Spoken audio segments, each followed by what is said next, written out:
musical artist in the country at the moment and dazzling to look at.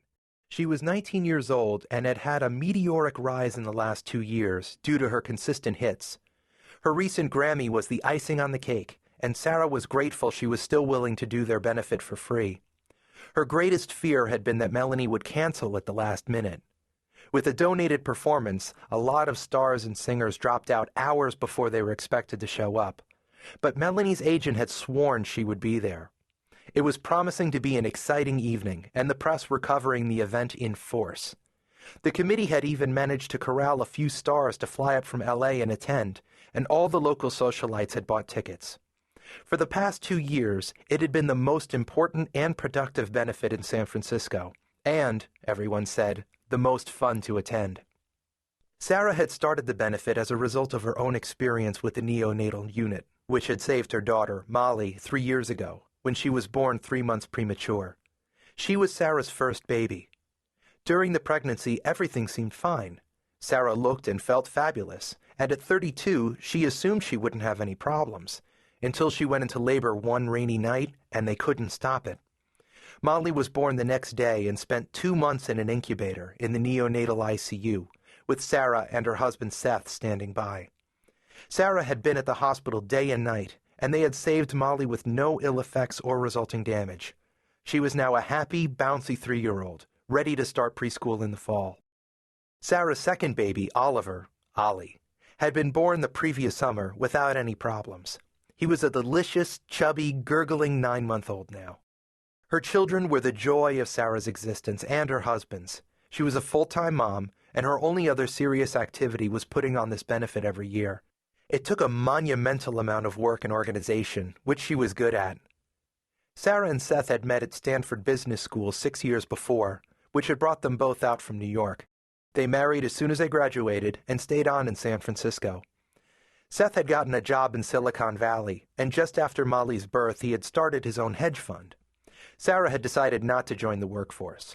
She got pregnant with Molly on their wedding night and wanted to stay home with their babies. She had spent 5 years working on Wall Street in New York as an analyst before going to business school at Stanford. She wanted to take a few years off now to enjoy motherhood full-time. Seth had done so well with his hedge fund that there was no reason for her to go back to work. At 37, Seth had already made a considerable fortune and was one of the brightest young stars in the heavens of the financial community in both San Francisco and New York. They had bought a beautiful large brick house overlooking the bay in Pacific Heights and filled it with important contemporary art: Calder, Ellsworth Kelly, de Kooning, Jackson Pollock, and a handful of promising unknowns. Sarah and Seth were thoroughly enjoying their life in San Francisco. It had been easy for them to move since Seth had lost his parents years before, and Sarah's had moved to Bermuda, so their family ties to New York were no longer strong. It was obvious to everyone on both coasts that Sarah and Seth were there to stay, and they were a wonderful addition to the business and social scenes of the city. A rival hedge fund had even offered Sarah a job, but she had no desire to do anything except spend her time with Oliver and Molly, and Seth when he was free. He had just bought a plane, a G5, and flew to LA, Chicago, Boston, and New York often. They had a golden life that only got better year by year. Although she and Seth had both grown up in comfortable circumstances, neither of them had had the extravagant life they had now. It worried Sarah a little from time to time that maybe they were spending too much money, with a fabulous house in Tahoe in addition to their city house, and their own plane. But Seth insisted they were fine.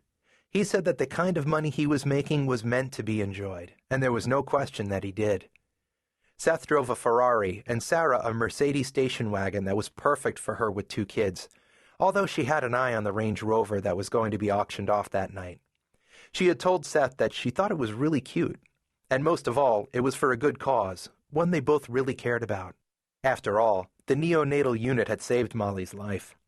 In a less high-tech, medically sophisticated hospital, their adorable 3-year-old wouldn't be alive today. It meant the world to Sarah to give back by organizing the benefit, which had been her idea.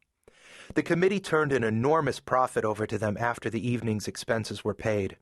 Seth had kicked things off for them with a $200,000 donation in both their names.